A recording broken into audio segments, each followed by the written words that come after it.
September 12th, 1940, 2300 hours, RAF Wittering, Cambridgeshire. Flight Lieutenant John Cunningham sat in the cockpit of his Bristol Beaufighter, staring at the green glow of a cathode ray tube mounted between the rudder pedals. The device, officially designated AI Mark IV, showed nothing but meaningless clutter dancing across its 4-inch screen.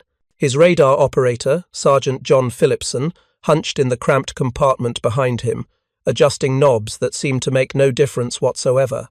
Contact bearing 090, range 12 miles.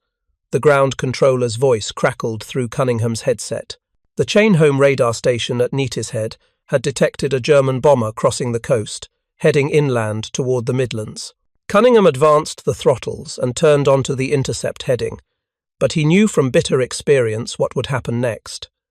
He would fly through empty darkness while the bomber completed its mission and escaped back across the North Sea. This was how night fighting worked in 1940. Ground radar could tell you roughly where the enemy was. Your eyes told you nothing until you were close enough to see exhaust flames, and by then the bomber's rear gunner usually saw you first. What neither Cunningham nor the German crews he hunted understood was that they were flying in the final months of a technological arms race that would transform night warfare completely. Within 2 years, German bomber crews would face systematic slaughter by British night fighters, guided by radar systems they couldn't detect, flying tactics they couldn't counter, supported by an integrated air defense network that tracked their every movement from takeoff to destruction. The Luftwaffe would lose the night sky over England so completely that bombing operations would become suicide missions, and the Germans would never fully understand why. If you're enjoying this deep dive into the story, hit the subscribe button and let us know in the comments from where in the world you are watching from today. The foundation of German confidence in night bombing rested on 4 years of relative impunity. Since the opening months of the war, Luftwaffe bomber crews had operated with the psychological advantage that darkness provided near-perfect protection. British night fighters, equipped only with eyesight and occasional searchlight assistance, achieved virtually no success against raiders. The statistics were brutally simple. During the Blitz of 1940 through 1941, German bombers flew over 20,000 sorties against British targets. RAF night fighters shot down fewer than 80 aircraft, a kill rate of less than 4%. Hauptmann Werner Hoffmann, a Heinkel He 111 pilot with Kampfgeschwader 55, wrote in his diary in November 1940, "The English are helpless in darkness. Their fighters wander blindly while we navigate precisely to our targets. Their anti-aircraft fire is random and ineffective. Night belongs to us absolutely. We lose more aircraft to weather and mechanical failure than to enemy action." This confidence was entirely rational, based on available evidence. German bomber crews completed missions with mechanical regularity, experiencing losses so minimal they were attributed to operational hazards rather than enemy effectiveness. The RAF's night fighter force, despite desperate efforts and exceptional pilot courage, simply couldn't find targets in the vast darkness of British airspace. The technical challenge was fundamental. A bomber at 15,000 feet altitude occupies approximately 1 cubic yard of space. The volume of airspace within 15 miles of that bomber, where a fighter might patrol, exceeds 150 billion cubic yards. Finding a specific aircraft in that volume using only human eyesight was mathematically impossible. Pilots described the frustration of knowing an enemy bomber was nearby, perhaps even passing within a mile, yet remaining completely invisible in the darkness. Wing Commander Guy Gibson, who would later lead the famous Dams raid, flew early night fighter patrols in 1940. He recorded his assessment with characteristic bluntness. Night fighting was a lottery, where the odds favoured the bomber by factors of thousands to 1.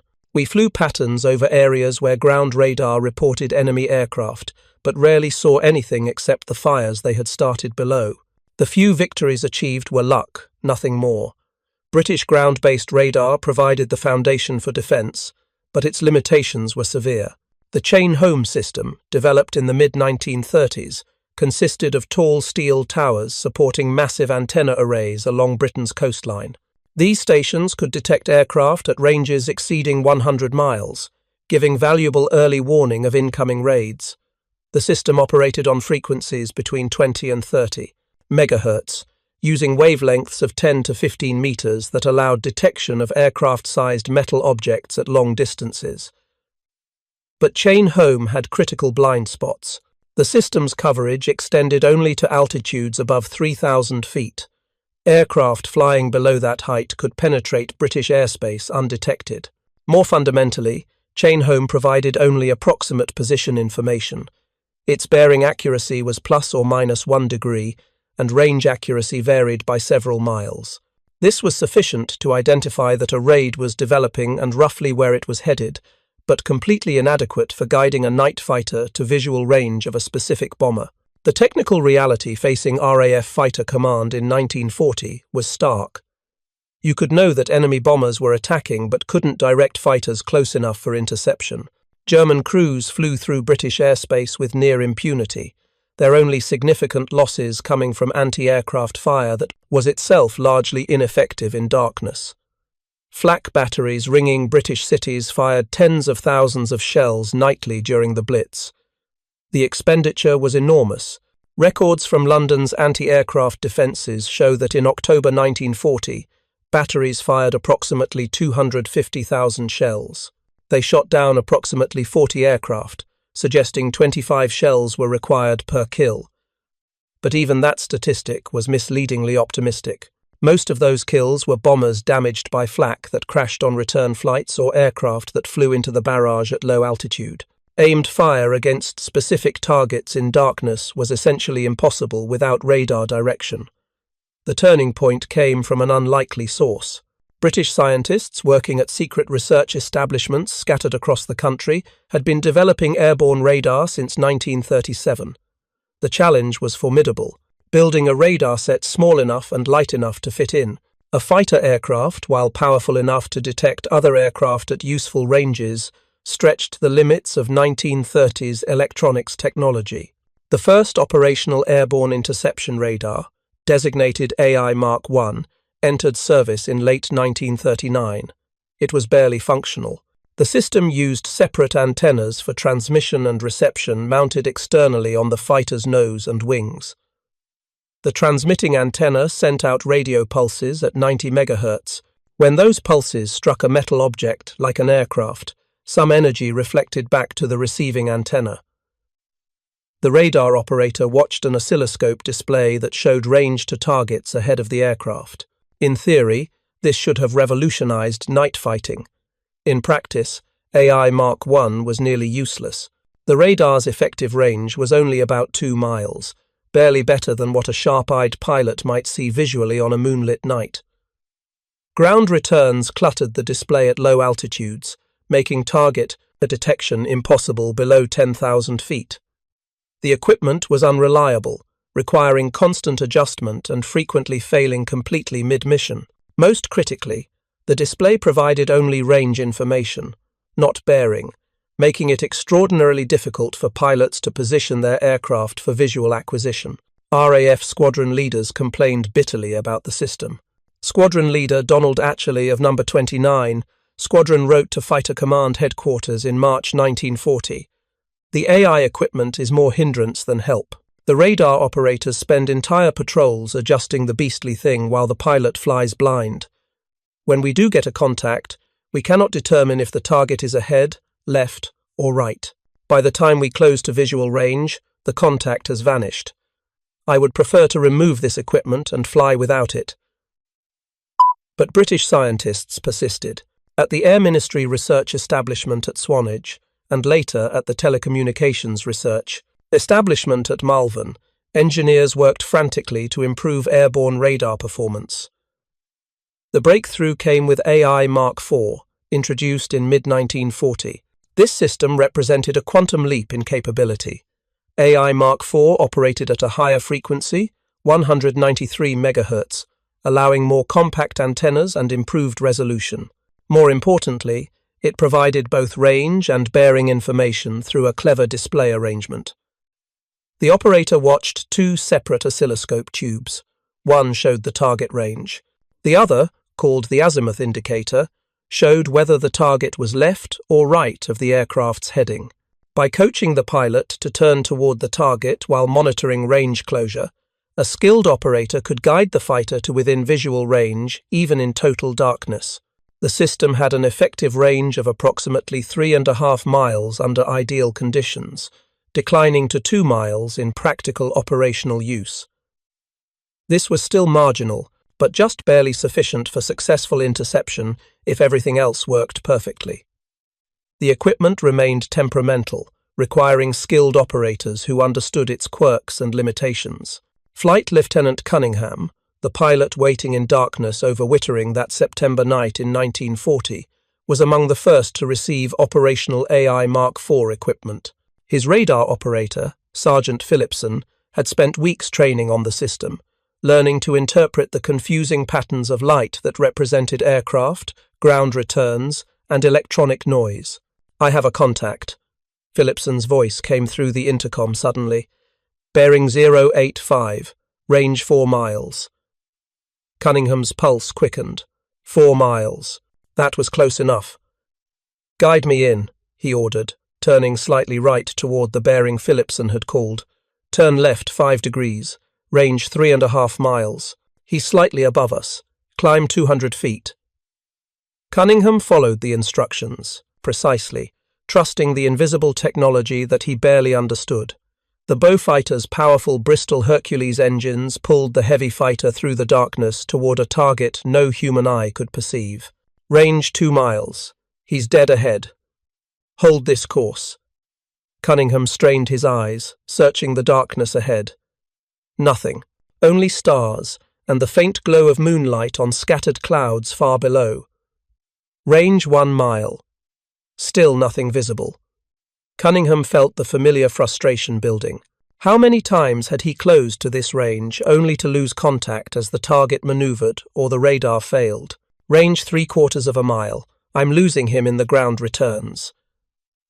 That was always the problem at low altitude. The radar couldn't distinguish between aircraft and the ground below, and everything merged into undecipherable clutter. Last contact 1/2 mile, slightly left.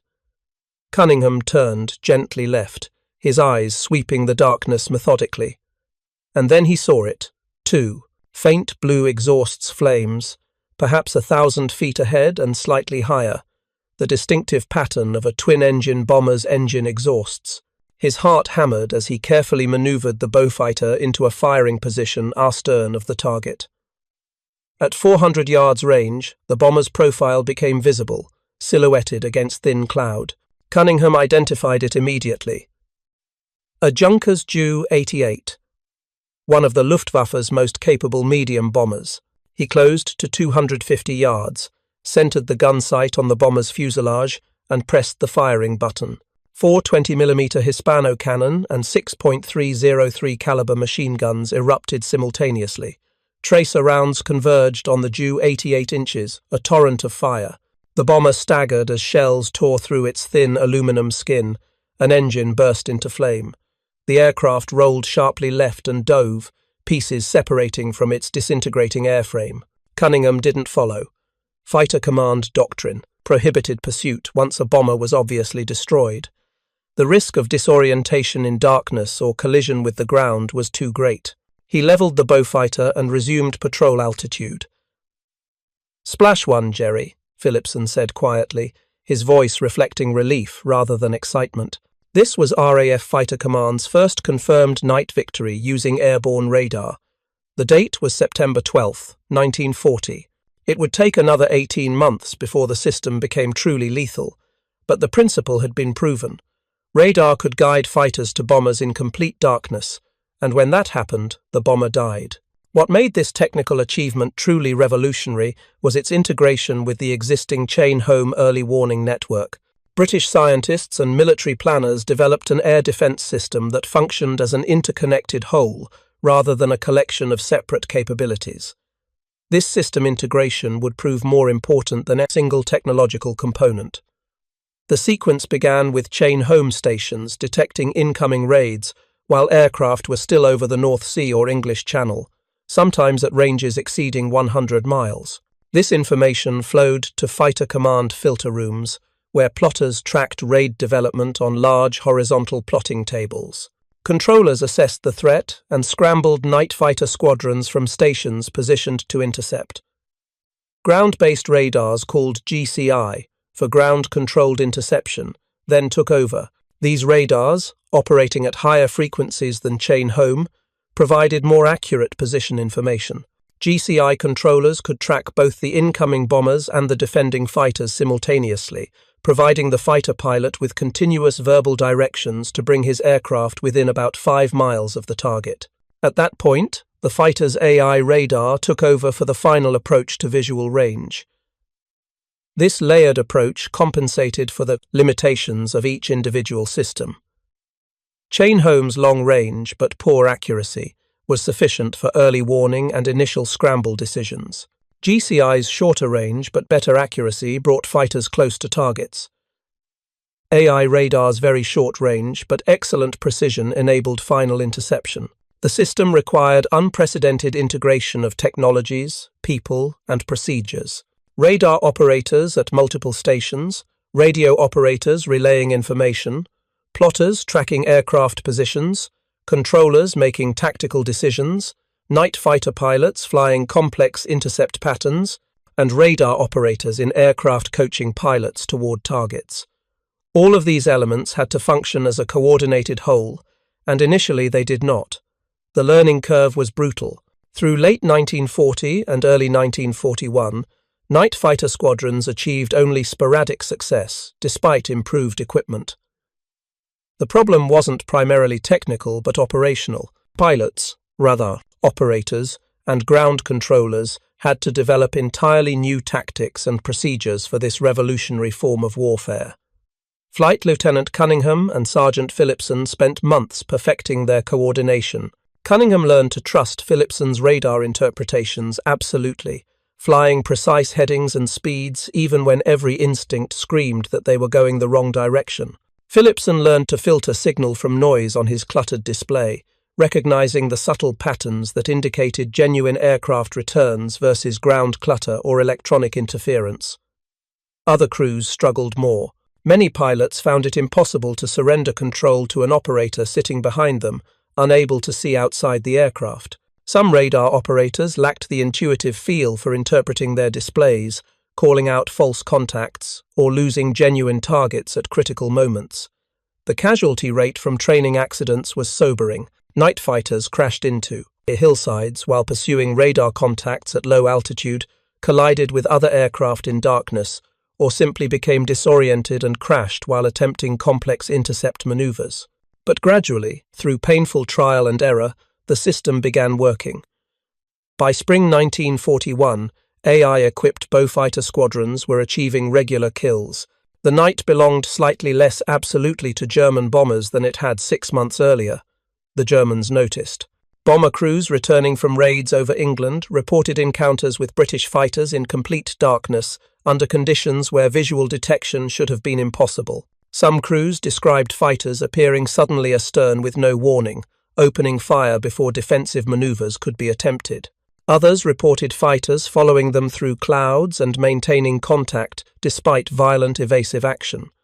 Luftwaffe intelligence officers collected these reports with growing concern. The obvious explanation was that Britain had developed functional airborne radar, but German experts disputed this conclusion. German airborne radar development had progressed slowly due to technical challenges. If German scientists found the problems difficult, surely British scientists faced similar obstacles. Alternative theories proliferated.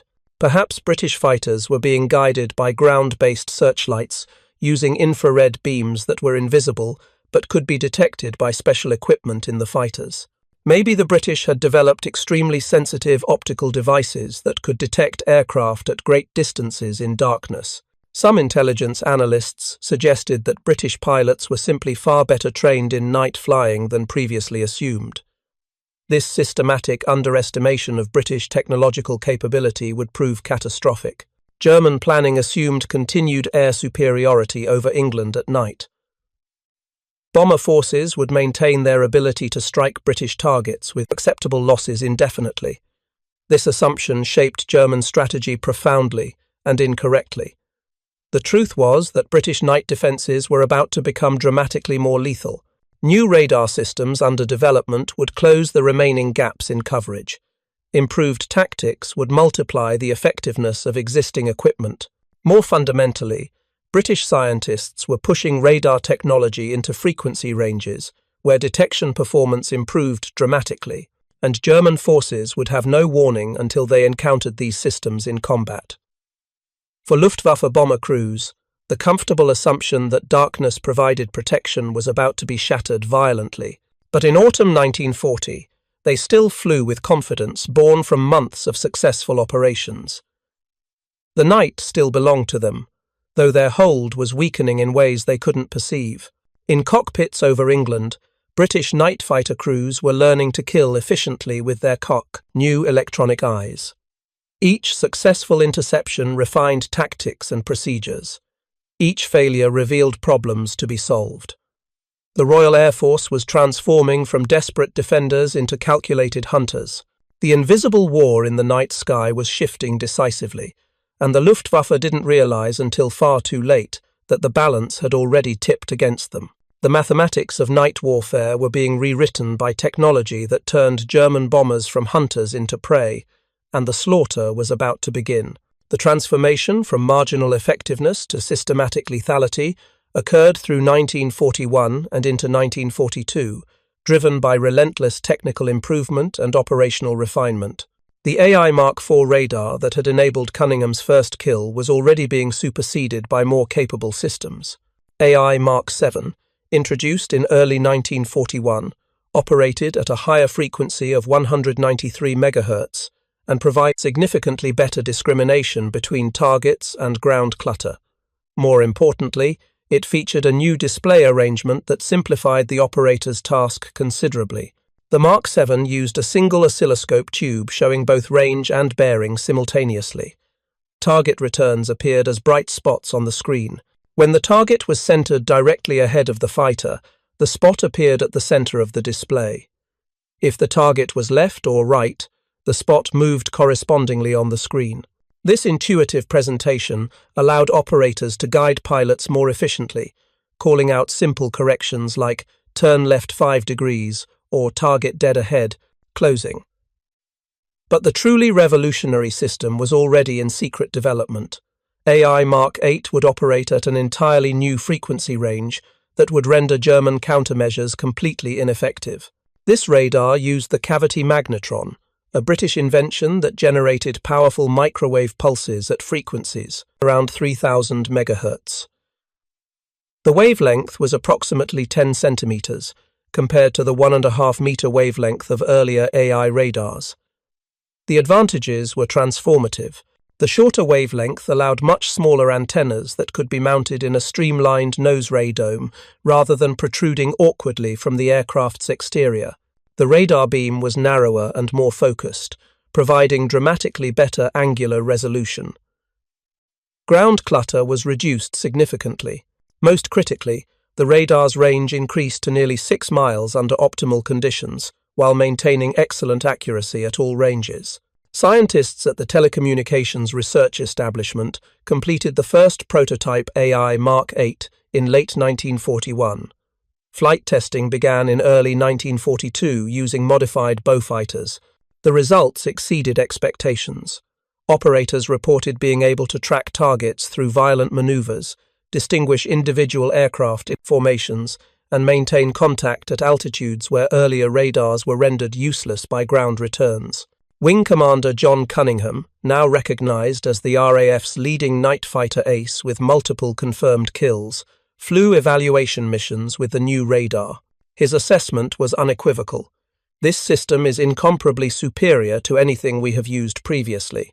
The range and reliability transform night fighting from a difficult art requiring exceptional skill to a straightforward process that competent crews can execute consistently. When this reaches operational squadrons, German bombers will face systematic destruction. Production of AI Mark VIII began in mid-1942. By autumn, the first operational aircraft were flying combat patrols.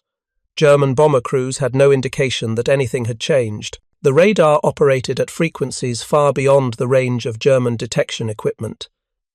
Its microwave pulses passed through German radio receivers without triggering any warning. The wavelength was so short that German scientists had declared such frequencies unsuitable for radar use, assuming atmospheric absorption would make detection impossible beyond a few miles. This technological blindness was systematic and institutional. German radar development had proceeded along conventional paths using meter wave and decimeter wave frequencies. Microwave radar was theoretically understood but considered impractical for airborne use due to power requirements and atmospheric propagation limitations. German engineers calculated that the signal loss at centimeter wavelengths would be prohibitive. They were wrong. British scientists, working from the same theoretical principles, had developed the cavity magnetron, which generated sufficient power to overcome atmospheric absorption. This single breakthrough, achieved through innovative engineering rather than revolutionary physics, gave Britain a decisive advantage in radar technology, and German intelligence never detected it until captured equipment revealed the truth years later. The operational impact began slowly but accelerated rapidly through 1942. Luftwaffe bombing raids against Britain had already declined substantially from the peak of the Blitz. After Hitler's invasion of the Soviet Union in June 1941, most bomber units were transferred east. Only small, specialized forces remained to conduct harassing raids against British targets. These raids, often involving a dozen or fewer aircraft, were intended to disrupt production, maintain pressure on British defences, and provide combat experience for new crews. If you find this story engaging, please take a moment to subscribe and enable notifications. It helps us continue producing in-depth content like this. What the Germans didn't realise was that these small raids created ideal conditions for British night fighters to perfect their killing technique. Each German bomber that crossed the coast was detected by chain-home radar and tracked continuously. GCI controllers vectored fighters toward intercepts with increasing precision, and when fighters closed to within AI radar range, the new technology ensured contact and kill. The statistics told a brutal story. In the first 3 months of 1940, before effective AI radar deployment, RAF night fighters destroyed approximately 15 German bombers in over 5,000 sorties, a kill rate of 3%. By mid-1941, with AI Mark IV widely deployed, the kill rate had risen to approximately 2%. By late 1942, with AI Mark VII and the first AI Mark VIII systems operational, the kill rate exceeded 5%, and was climbing rapidly. These numbers sound modest, but their implications were catastrophic for German operations. A 5% loss rate meant that a bomber crew could expect to survive approximately 20 missions before being shot down. Standard operational tours were 30 missions. The mathematics were simple and terrifying. Most crews would not complete their tours. The night sky over England had become a death sentence. Oberleutnant Friedrich Weber, a Dornier Do 217 pilot with Kampfgeschwader II, recorded his growing anxiety in letters to his wife, later discovered in archives at Freiburg. In April 1942, he wrote, "The English fighters find us now almost every time we approach their coast. We fly evasive patterns, change altitude constantly, and still they appear. Our rear gunner sees nothing, no visual contact, no warning, then suddenly cannon fire from behind. We lost Hoffmann's crew last week. Schneider's crew went down over the channel yesterday. I do not know how much longer our luck will hold." By August 1942, Weber's tone had shifted from anxiety to resignation. "We no longer speak about completing tours. We speak about how many more missions each of us has left. The odds are calculated coldly.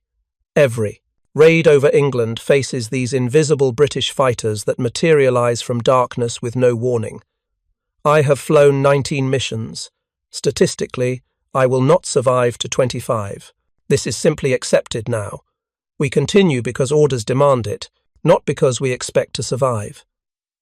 Weber died on his 23rd mission when his Dornier was intercepted over Norfolk by Flight Lieutenant Bob Braham, flying a Beaufighter equipped with AI Mark VII radar.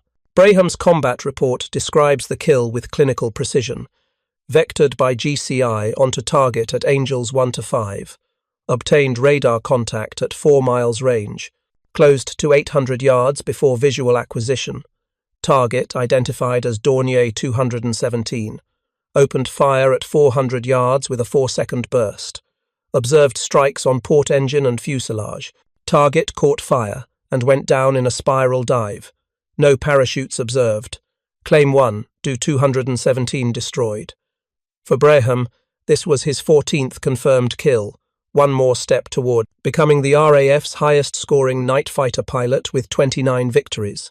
For Weber, it was the mathematically predictable end of a bomber career prosecuted against an enemy with overwhelming technological superiority. The German response to mounting bomber losses was confused and inadequate. Luftwaffe intelligence officers knew that British night fighters were achieving unprecedented success, but they misdiagnosed the cause. Reports focused on improved British pilot training, better coordination between ground controllers and fighters, and possible use of infrared detection equipment. The possibility that British fighters carried airborne radar operating at frequencies German receivers couldn't detect was considered but dismissed. Major Werner Baumbach, a highly experienced bomber commander, wrote a detailed assessment of British night defences in October 1942. His report, preserved in captured Luftwaffe documents, reveals the depth of German misunderstanding. The English have perfected their night fighting techniques through extensive practice and excellent training. Their ground control stations direct fighters with remarkable precision. It is possible they employ new optical devices, allowing improved visibility in darkness. However, we have captured no British night fighters with unusual equipment that would suggest revolutionary technological development. The increased effectiveness appears primarily due to superior tactics and coordination rather than technical surprise. This assessment was catastrophically wrong in every significant detail. British night fighters weren't achieving success through superior tactics or better training, though both contributed. They were killing German bombers through overwhelming technical superiority in radar systems that German forces couldn't detect, countermeasure, or even understand. The systematic nature of the slaughter became apparent in German loss records. Kampfgeschwader 2, operating Dornier, Do 217 seconds on anti-shipping and bombing missions against England, lost 27 aircraft to night fighters between June and December 1942. The unit flew approximately 300 sorties during that period, suggesting a loss rate approaching 9% per mission. These were unsustainable casualties that rendered continued operations militarily pointless. Other units reported similar experiences. Kampfgeschwader 100, equipped with Heinkel Hay 111 seconds, lost 19 aircraft to night fighters in the last 6 months of 1942. The specialized Pathfinder unit flying ahead of bomber formations to mark targets was itself being systematically destroyed by the defenses it was supposed to help bombers evade. The introduction of the Mosquito night fighter in late 1942 multiplied British effectiveness. The de Havilland Mosquito was a revelation in aircraft design, a twin-engine fighter bomber constructed primarily of wood, powered by 2 Rolls-Royce Merlin engines producing over 3,000 horsepower combined. The aircraft was fast, with maximum speeds exceeding 400 miles per hour, making it faster than virtually every German bomber and most German fighters. Equipped with AI Mark 8 radar and armed with 4 20mm cannon and 4.303 machine guns, the Mosquito was the most lethal night fighter of the war. Its speed allowed it to chase down fleeing bombers that might have escaped slower Beaufighters. Its wooden construction, contrary to expectations, proved extremely durable and produced a smaller radar cross-section than metal aircraft, making it harder for German radars to detect. Wing Commander Braham, transitioning from Beaufighters to Mosquitoes in early 1943, described the new aircraft with enthusiasm. The Mosquito makes night fighting almost unfair. We can catch anything the Germans fly. The AI Mark 8 radar gives us contacts at ranges where we have time to plan perfect intercepts. The aircraft's speed means German bombers cannot escape once we acquire them. Rear gunners see our muzzle flash and return fire, but we close so quickly from astern that they have perhaps 2 seconds to react. It is usually insufficient. The systematic destruction of German bomber forces over England through 1943 created an operational crisis for the Luftwaffe. Units were withdrawn from anti-British operations not because missions were impossible, but because losses exceeded any conceivable military benefit. Small harassing raids that achieved minimal damage cost irreplaceable aircraft and crews at rates that would eliminate entire units within months. General Feldmarschall Erhard Milch, responsible for Luftwaffe production and organization, recognized the problem clearly. In a conference with Hitler in March 1943, recorded by stenographers, Milch stated bluntly, "Our bomber forces cannot operate effectively over England without prohibitive losses. British night defences have achieved such efficiency that our aircraft are systematically destroyed. Unless we develop countermeasures or achieve technological parity with British radar systems, strategic bombing of England is militarily unfeasible." Hitler's response revealed the depth of German delusion about British capabilities. The British achieved success through numbers and training. "We will deploy electronic jamming equipment and improve defensive armament. Our bomber crews are superior to British fighter pilots in skill and determination. Losses will decline when crews adapt to current conditions." This was wishful thinking, divorced from technological reality. German bomber crews, regardless of skill or determination, were flying into an electronic killing field, where their fate was determined by mathematical calculations performed by British radar systems. No amount of courage or tactical innovation could overcome the fundamental imbalance in detection capability. The final phase of German bombing operations against Britain came with the Baby Blitz of early 1944.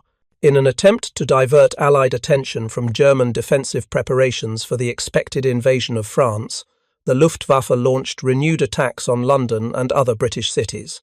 Approximately 500 sorties were flown between January and May 1944. The results demonstrated conclusively that German bombers could no longer survive over England. RAF night fighters destroyed 57 bombers during these operations, a loss rate exceeding 11%. When combined with aircraft lost to anti-aircraft fire and operational accidents, total losses approached 15% per mission. These were catastrophic casualty rates that made continued operations suicidal. Flight Lieutenant Richard Stevens, flying Mosquitoes with No. 151 Squadron, achieved 4 kills during the Baby Blitz. His combat reports reveal the systematic nature of British success. The German formations were detected by chain home while still over France. We scrambled and were vectored by GCI to intercept positions. AI contact was obtained at 5 miles range. Visual acquisition occurred at 1,000 yards. All targets were destroyed with short cannon bursts. The Germans appeared to have no warning of our presence until we opened fire. Several attempted evasive maneuvers after initial hits, but the Mosquito's speed advantage made escape impossible. The experience of Unteroffizier Hans Schmidt, a radio operator aboard a Junkers Ju 88 of Kampfgeschwader 54, provides the German perspective. Schmidt survived being shot down over England in March 1944 and spent the remainder of the war as a prisoner. In post-war interviews, he described his final mission. "Our pilot flew evasive patterns constantly, changing altitude and heading every few minutes. We maintained radio silence and operated with navigation lights extinguished. Despite these precautions, a British fighter found us approximately 20 minutes after crossing the coast. There was no warning. Our rear observer saw nothing. Suddenly, cannon shells tore through our aircraft from directly astern. The port engine exploded into flame. Hydraulic systems were destroyed. The aircraft became uncontrollable. Our pilot gave the bailout order. I jumped from the ventral hatch and survived. Our pilot and observer went down with the aircraft. Later, as a prisoner, I spoke with other Luftwaffe survivors. Every story was identical. British fighters appeared from darkness without warning and destroyed bombers before defensive action was possible. We concluded that the British possessed some detection technology far superior to anything we had been told about. Schmidt's conclusion was entirely correct, but it came far too late to matter. By spring 1944, German strategic bombing of Britain had effectively ceased. The occasional missions flown were reconnaissance or special operations rather than serious attempts to inflict damage. The night sky over England belonged completely to the RAF, and German forces acknowledged this through their absence.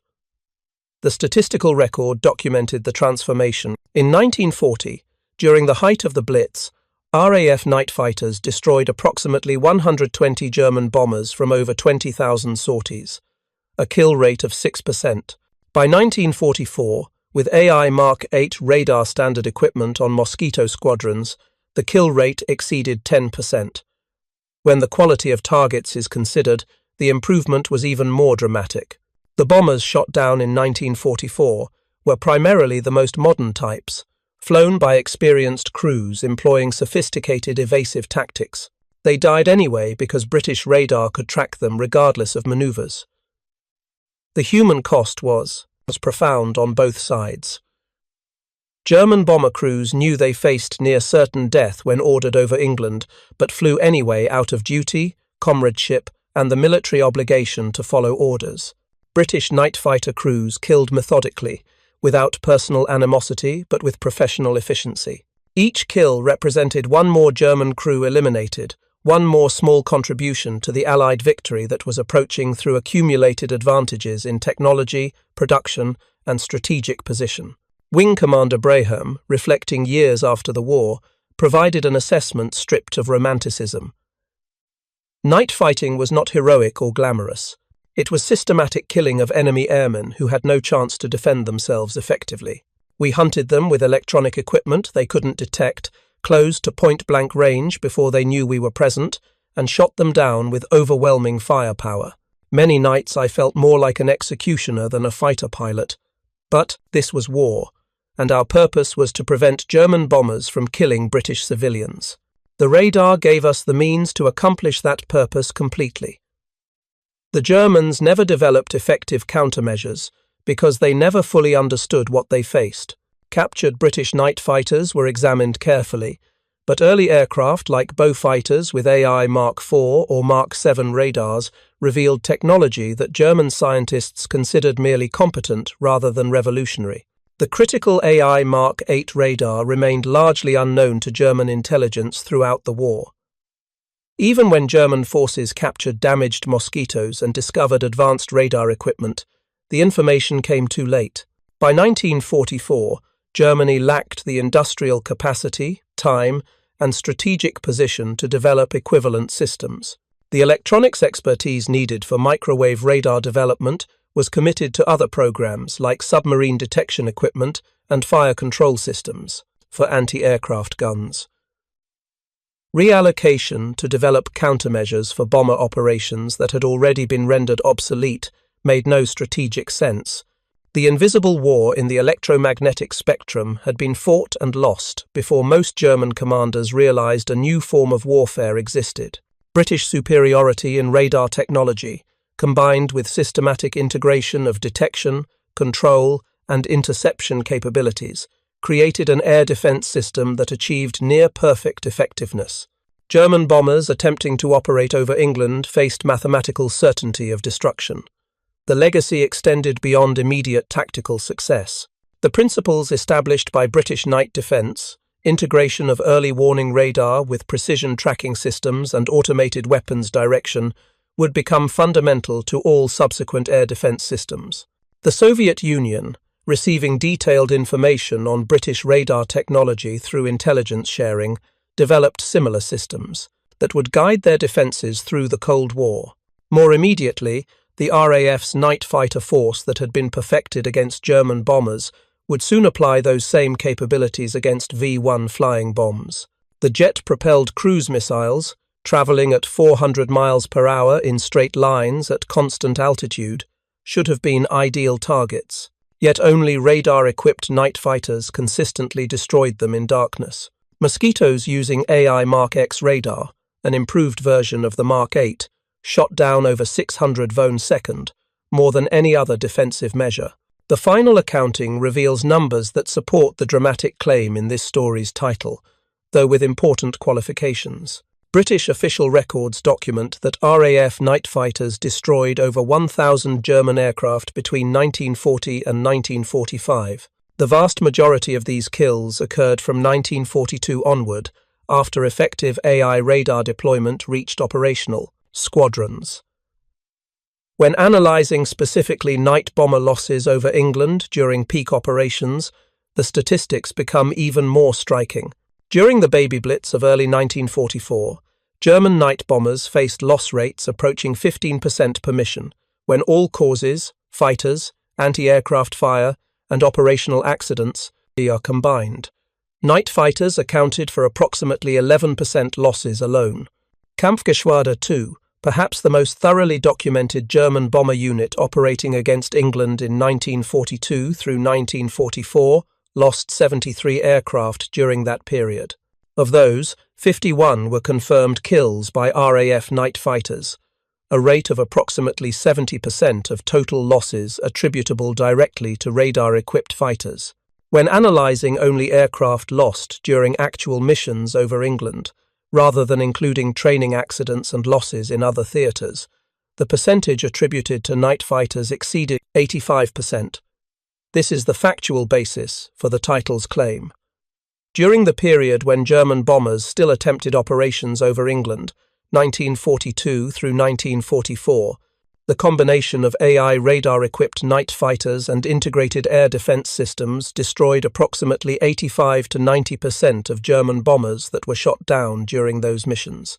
The remaining losses were primarily to anti-aircraft fire, which itself was increasingly radar-directed. The psychological impact on surviving German airmen was devastating. Oberleutnant Heinrich Prinz zu Wittgenstein, one of Germany's highest-scoring night fighter aces with 83 confirmed kills, flew a single mission over England in late 1943 as part of an exchange program to experience British defences from the bomber perspective. His report to Luftwaffe command was blunt. "We were hunted with systematic precision from the moment we crossed the English coast. British fighters found us despite evasive manoeuvres and darkness. Only exceptional luck allowed our escape.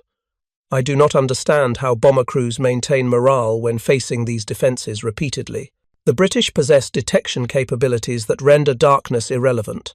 Our bombers have no countermeasure and no defence." Prinz zu Wittgenstein was killed 4 months later, ironically shot down by an RAF Mosquito night fighter while he himself was hunting British bombers over Germany.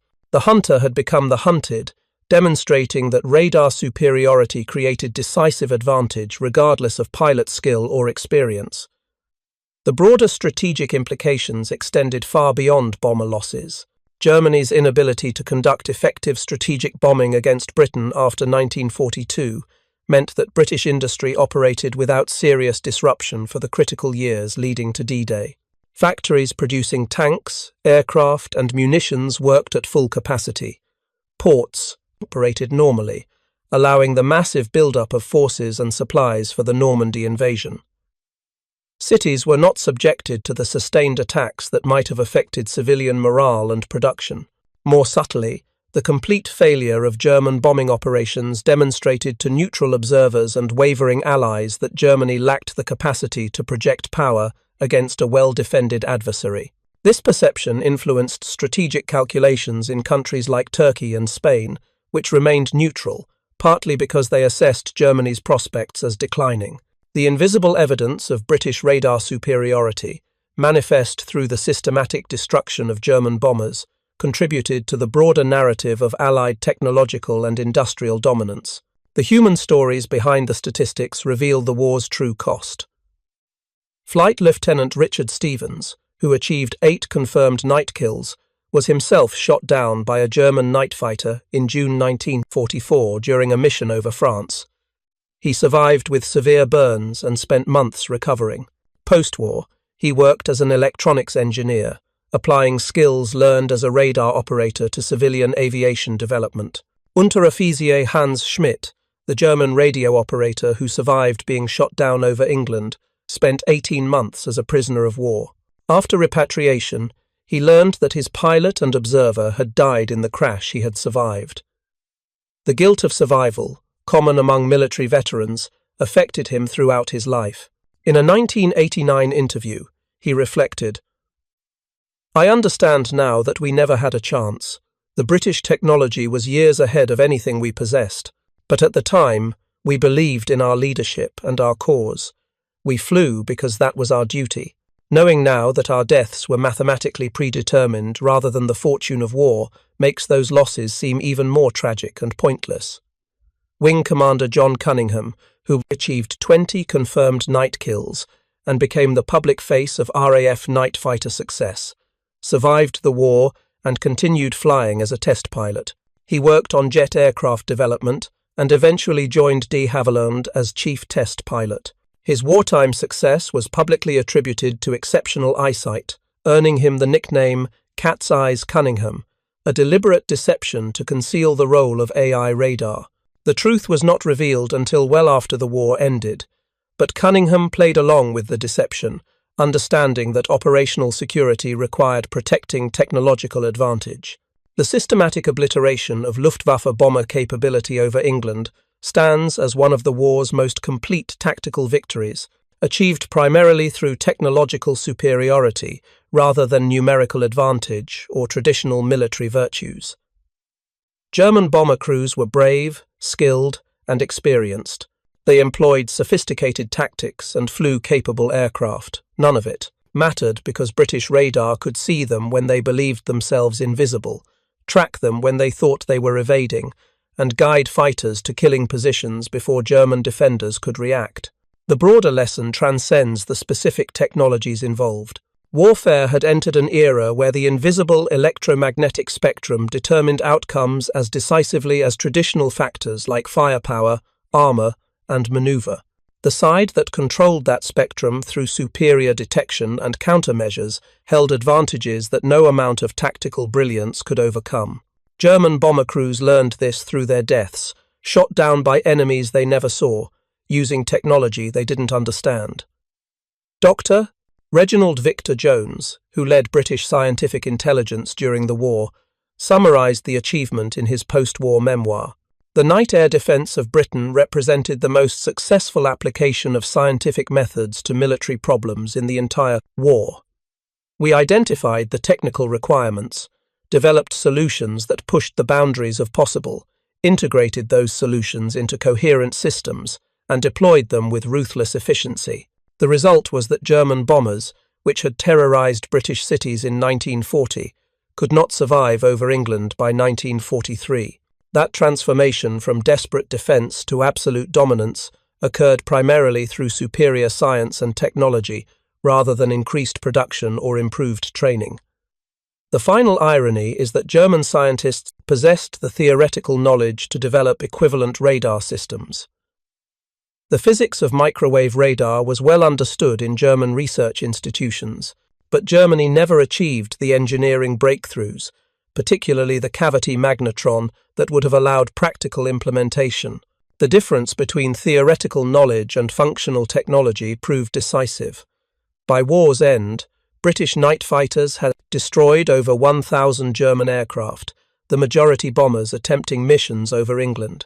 This represented the systematic elimination of Germany's strategic bombing capability against Britain, achieved through the integration of chain-home early warning radar, GCI precision tracking systems, AI airborne interception radar, and aircraft with the performance to exploit that technological advantage.